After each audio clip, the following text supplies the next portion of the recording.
Cancer cannot steal our spirit. We are light, we are life.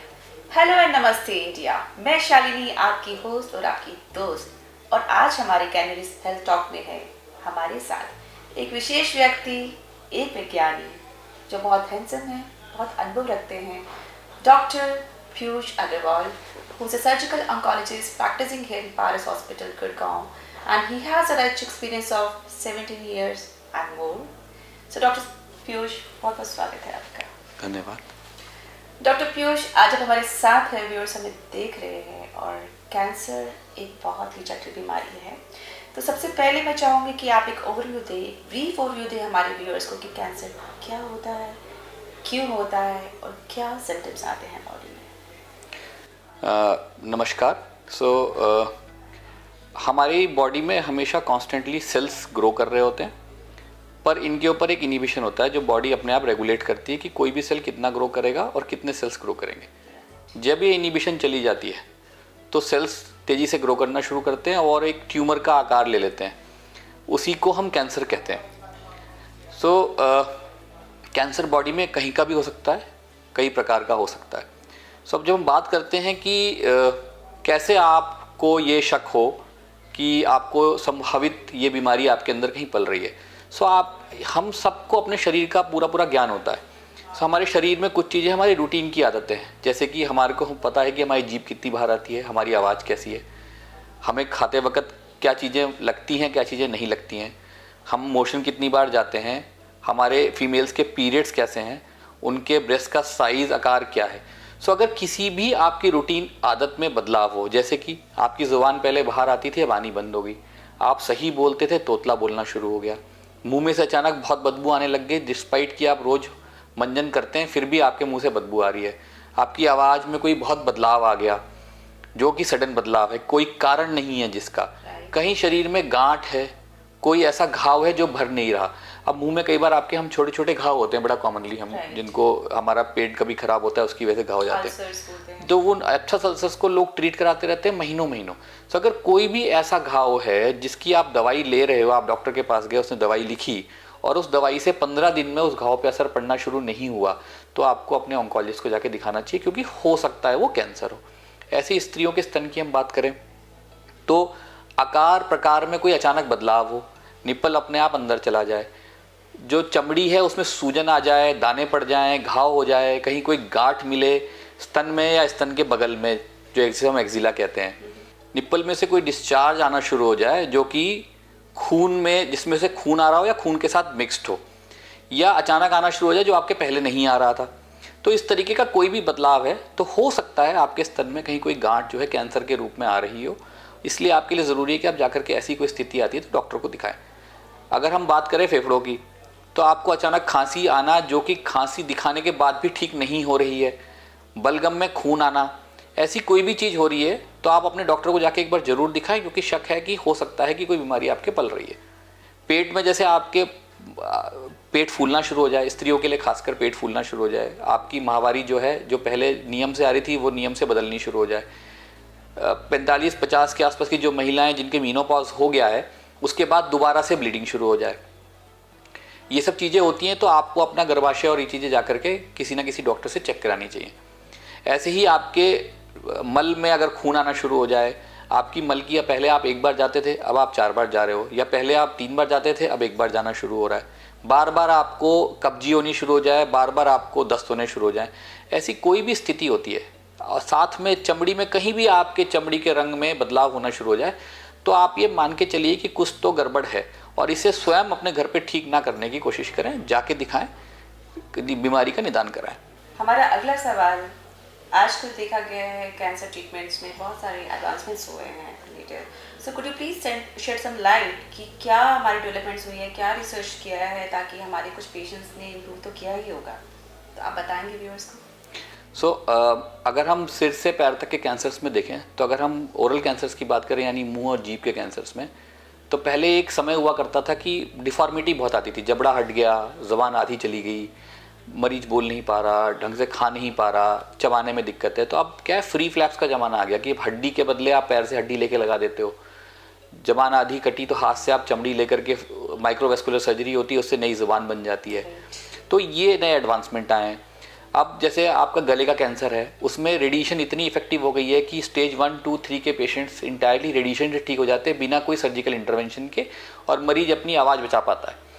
स्तन के cancer की बात करें तो एक समय था कि स्तन के कैंसर की हम सर्वाइवल 5 साल की गिनते थे, पर इतने एडवांसेस आ गए, चाहे वो कीमोथेरेपी की बात करें चाहे सर्जिकल एडवांसेस आ गए, कि एक तो उम्र बढ़ गई, प्लस पेशेंट की जो रिकंस्ट्रक्शन है वो इतनी अच्छी हो गई कि आज की डेट में एक स्त्री को अपना स्तन लूज नहीं करना पड़ता है कैंसर होने के बाद भी, क्योंकि ब्रेस्ट कंजर्वेशन सर्जरी हो जाती है।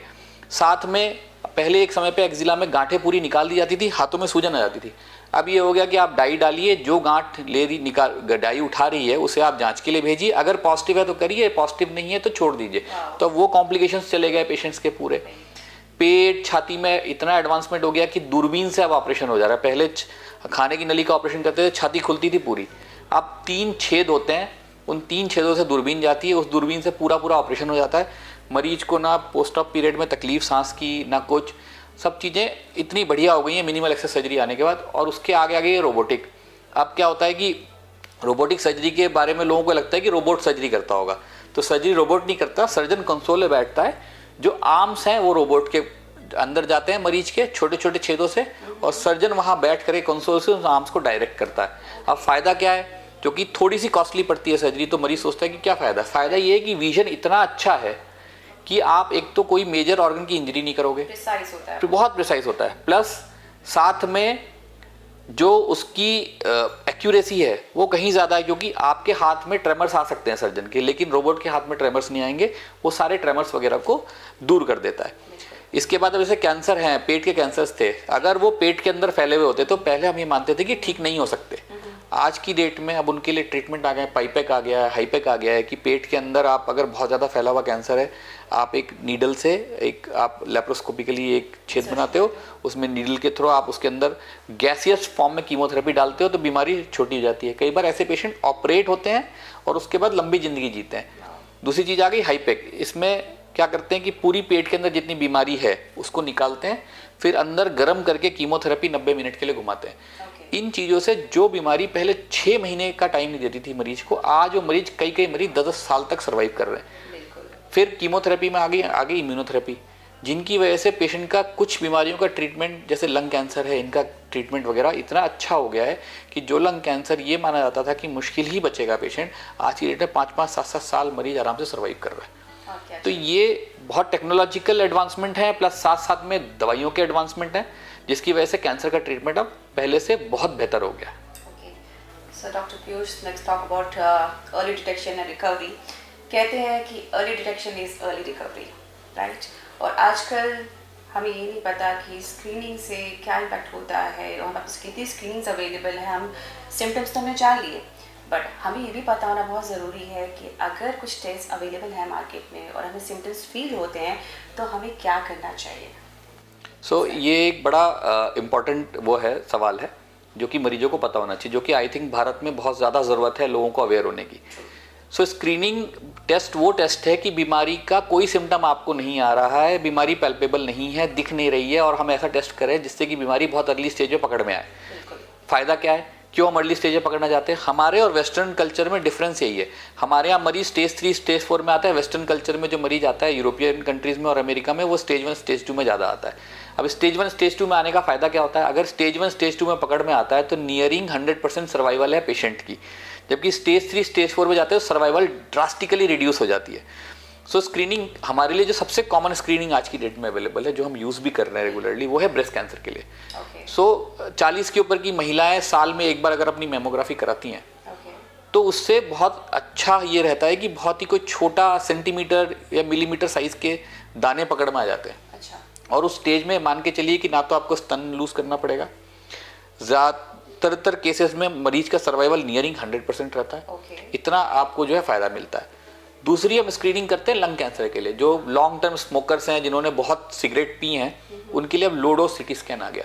तो जब लोडो सिटी स्कैन करते हैं आप, तो उससे आपको जो है बहुत जल्दी, अब जैसे अपन जिस एरिया में रह रहे हैं, दिल्ली गुड़गांव जैसे एरिया में जहाँ पोल्यूशन बहुत है, इन चीज़ों में ये लोडो सिटी स्कैन बड़ा हेल्प करता है लोगों का लंग कैंसर अर्ली डिटेक्ट करना। और लंग कैंसर में अर्ली डिटेक्शन और लेट डिटेक्शन में ज़मीन आसमान का अंतर है सर्वाइवल में। तीसरा जो अब करते हैं दैट इज़ कोलोन कैंसर। आंतों का, बड़ी आंतों का कैंसर, इसमें क्या करते हैं, दूरबीन डाल के देखते हैं बड़ी आंत के रास्ते, और 50 साल के बाद के लिए जो है उन्होंने ये प्रिस्क्राइब करी हुई है कि आप 50 ईयर्स के बाद आप कोलोनोस्कोपी कराना शुरू करें, हर 10 साल में एक बार। तो आई थिंक हमें at certain age, after certain age हमें ये टेस्ट को करा ही लेना चाहिए। हमारे व्यूअर्स को ये नोट करना बहुत ज़रूरी है। बट ये कितना रेगुलर कराना चाहिए? कोलोनोस्कोपी 10 साल में एक बार है। Okay. हम अगर मेमोग्राफी की बात करते हैं तो साल में एक बार है। साल में एक बार। हाँ, तो ये हर जो है, जैसे प्रोस्टेट कैंसर के लिए पीएसए है, उसकी अपनी अलग सिग्निफिकेंस है। सर्विक्स के लिए पैप्समियर है, वो कब शुरू होगा, कब तक चलेगा, उसकी अपनी अलग सिग्निफिकेंस है। Okay. सो वो हर बीमारी के हिसाब से, अब ये 4-5 कैंसर है जिसमें ये पाया गया है कि स्क्रीनिंग करने के अपने फायदे हैं और कॉस्ट टू बेनिफिट रेशियो बहुत ज़्यादा है। और जो चीज़ें हमारे हाथ में है, क्यों ना हम उनका फ़ायदा उठाएं और समय से पहले ही अपने आप को बचाएं। डॉक्टर पीयूष, एक टेस्ट जो अल्ट्रासाउंड भी होता है, to my knowledge as a female, कि हम मेमोग्राफी तो कराते हैं, जो अर्लियर पहले प्रोटोकॉल फॉलो किया जाता था वो ये कहा जाता था कि 3 साल में एक बार कराइए, और अदरवाइज आप 1 साल में एक बार अल्ट्रासाउंड करा सकते हैं।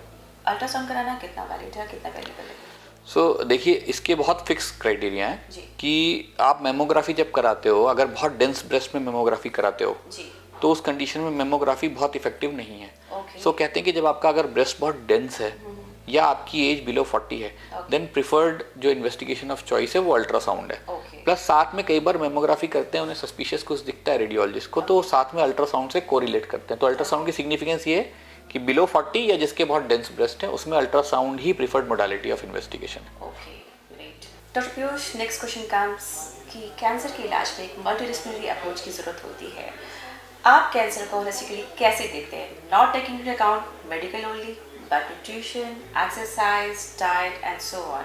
कुछ शेड कीजिए लाइट इस पे। सो जैसा कि आपने कहा, कैंसर की एक्चुअली एक हॉलिस्टिक मल्टीडिसिप्लिनरी अप्रोच है। सिर्फ हम डाइट और हम इसको देखें कि डाइट का अपना उसमें एक रोल है कि मेरा जो पेशेंट ऑपरेट होता है या जो पेशेंट कीमोथेरेपी पे होता है उसकी सर्टेन डाइट है, और हम we take care with the help of dietitian. एक ट्रेन जो डाइटिशियन है ऑन्कोलॉजी में, उसकी मदद से आप उसका न्यूट्रिशनल चार्ट बनाते हो कि किस तरीके से उसे लेना है। Patient also need psychological help. So at times patient और उनकी फैमिली इतनी परेशान होती है क्योंकि डायग्नोसिस ऐसी है जिसमें कि आदमी का परेशान होना जायज़ है, क्योंकि हाँ बहुत कुछ उसका डिपेंड करता है। और दिक्कत ये है कि जहाँ आप डरे वहाँ इलाज लेने में आप एक तो 2 कदम पीछे खिसकोगे, प्लस साथ में आपका इलाज का उतना इफेक्ट नहीं आएगा जितना पॉजिटिव माइंड पे इलाज का इफेक्ट आता है। सो साइकोलॉजिकल इवैल्यूएशन, प्लस अगर हम उनकी मदद कर सकते हैं बाय कामिंग देयर माइंड्स या giving them some drugs. Third आता है फिजियोथेरेपी, कि जो पेशेंट्स ऑपरेट होते हैं या जो बेड रिडन पेशेंट है, अगर उनमें मसल वेस्टिंग होती है, प्लस जो मेरे पेशेंट ऑपरेट होते हैं, ब्रेस्ट का पेशेंट ऑपरेट हुआ, उसमें फिजियोथेरेपी का बहुत सिग्निफिकेंट रोल है। एंड अबव दैट हमारे जितने पेशेंट आते हैं, किसी को डायबिटीज़ है, किसी को हाइपरटेंशन है, किसी को कार्डियक डिजीज़ है, सो इन स्पेशलिटीज़ का overall involvement into oncology that is also very must, because cancer as such is not a disease of single department. अगर आप हमारा ही डिपार्टमेंट देखोगे तो surgical oncology, medical oncology, radiation oncology, nuclear medicine, so many people have to be enrolled in the treatment planning and management of a single patient. And outcome भी जो अच्छे आते हैं वो तभी आते हैं जब ये लोग कंबाइन होकर के एक होलिस्टिक अप्रोच से पेशेंट को हम ट्रीट करते हैं। ओके, अब बात करते हैं कि बहुत सारे कॉमन मिथ्स है, मिसकंसेप्शंस है कैंसर को लेके, कि कैंसर से ये हो जाता है, कैंसर बहुत डेडली है, कैंसर रिकवरेबल नहीं है, इस चीज़ से कैंसर होता है, ब्ला ब्ला ब्ला। तो आप कुछ मिथ्स के बारे में बताएंगे? सबसे बड़ा मिथ तो ये है कि कैंसर मतलब डेथ सेंटेंस। अगर हम किसी बीमारी को देखें, अगर वो बीमारी उस स्टेज में हमारे पास आए, चाहे आप डेंगू फीवर की बात करें, चाहे हम डायबिटीज़ की बात करें, चाहे हम हाइपरटेंशन की बात करें, अगर बीमारी हमारे पास उस स्टेज में आ रही है जहाँ वो ऑलरेडी बहुत आगे बढ़ चुकी है, तो वो हर बीमारी जानलेवा है आपके लिए, चाहे वो कैंसर हो। अब यही कैंसर अगर हमारे पास स्टेज 1 या स्टेज 2 में आता है तो कैंसर इंटायरली ट्रीटेबल है। और पेशेंट हमने वो देखे हुए हैं जो ताउम्र अपनी अच्छी ज़िंदगी जीते हैं डिस्पाइट कि उन्होंने कभी कैंसर को बीट किया है किसी अर्ली एज में। ये इंटायरली गलत नोशन है। नोशन ये इसलिए पाला गया कि इंडिया में यूजुअली आता ही एडवांस स्टेज में है, तो हम वो जो देखते हैं वही नोशन पाल लेते हैं। दूसरा सबसे बड़ा डर रहता है बायोप्सी का या सर्जरी का। एक ये बड़ा प्रचलन है, बोला जाता है कि कैंसर को छेड़ा तो वो फैल जाएगा। ये सबसे बड़ी गलतफहमी है। आप किसी भी चीज़ की डायग्नोसिस तभी बना सकते हो जब तक कि आप वो निकाल के टुकड़ा जब तक हम भेजेंगे नहीं, हमें ये पता ही नहीं चलेगा कि कैंसर है या नहीं है तो किस प्रकार का है। अगर हमें प्रकार और है ये दो चीज़ें पता चलेंगी तभी हम इलाज कर पाएंगे। तीसरा, सर्जरी, जहाँ ज़रूरी है सर्जरी, तो हम आपको सर्जरी तभी एडवाइस करते हैं जहाँ ज़रूरी है, जहाँ की लोकल कंट्रोल ऑफ डिजीज़। अब यहाँ पे कोई घाव है, हमें लोकल कंट्रोल ऑफ डिजीज़ लेना है, तभी हम सर्जरी के लिए आपको बोल रहे हैं। अदरवाइज हम सर्जरी को, अगर आपको मैंडेटरी नहीं है तो वैसे भी सर्जन आपको एडवाइस नहीं करेगा। अब कुछ कारण है जो लोग कहते हैं कि भाई जैसे सेलफोन का यूज़ हो गया, एंटी परस्पिरेंट का, डिओड्रेंट्स का यूज़ हो गया। सो अभी तक जितनी ट्रायल्स हुई हैं, जितनी स्टडीज़ हुई हैं, किसी में ये पाया नहीं गया है कि ये कोई भी तरीके का कैंसर कॉज करते हैं। एक बड़ा फीमेल्स में डर है मेमोग्राफी की। हम जब बात करते हैं स्क्रीनिंग की कि मेमोग्राफी से कैंसर हो जाता है, सो मेमोग्राफी में जो डोज आपकी रेडिएशन की आती है वो इतनी कम है कि जो आपकी रिकमेंडेड डोज है, जो हमको रिकमेंडेड है कि हम इतनी रेडिएशन की डोज अगर हम लेते हैं उससे हमको कैंसर नहीं होगा, उससे बहुत बहुत बहुत कम है, even low dose CT scan की। ठीक है ना। तो ये बड़े कॉमन से भ्रम है। ऐसे कीमोथेरेपी के लिए भ्रम है कि कीमोथेरेपी लेंगे पता नहीं क्या जहर है क्या, ऐसा कुछ नहीं है। जो आपके आसपास संसाधन है, आपके आसपास पेड़ पौधे हैं, फूल पत्तियाँ, उन्हीं से एक्सट्रैक्ट होती हैं, ये चीज़ें बनती हैं। प्लस ये डोज एडजस्टेड है, आपकी बॉडी का जो सरफेस एरिया है, आपकी हाइट वेट लिया जाएगा, सरफेस एरिया के हिसाब से जो सेफ ड्रग है आपको वही दी जाएगी। साइड इफ़ेक्ट यस होते हैं, पर कोई भी साइड इफ़ेक्ट ऐसा नहीं है जो परमानेंट है। ग्रेट। आप जैसे बता रहे थे, मैंने सुना कि कीमोथेरेपी में भी आज बहुत एडवांस्ड हमारी जो है चीज़ें आ चुकी हैं। हम जो क्योर करते हैं, पहले एक होता था कि चलो कीमो करा रहे हैं तो एक फेयर आ जाता था कि कीमोथेरेपी, अरे बाल हो जाएंगे, नेल्स गायब हो जाएंगे, ब्ला ब्ला। तो आज जो आप बता रहे हो कि प्लांट बेस्ड मेडिसिन भी आ रहे हैं, तो रिसर्च ने आई थिंक बहुत ग्रोथ की है इसको लेके। तो आप फ्यूचर ऑफ कैंसर को कहाँ देखते हैं? सो एक होती है विशफुल थिंकिंग, एक होती है कि क्या हम एक्सपेक्ट करते हैं। तो my wishful thinking for every patient of cancer is that ईश्वर से यही प्रार्थना है कि ट्रीटमेंट ऐसा आ जाए या इरेडिकेट हो जाए डिजीज़।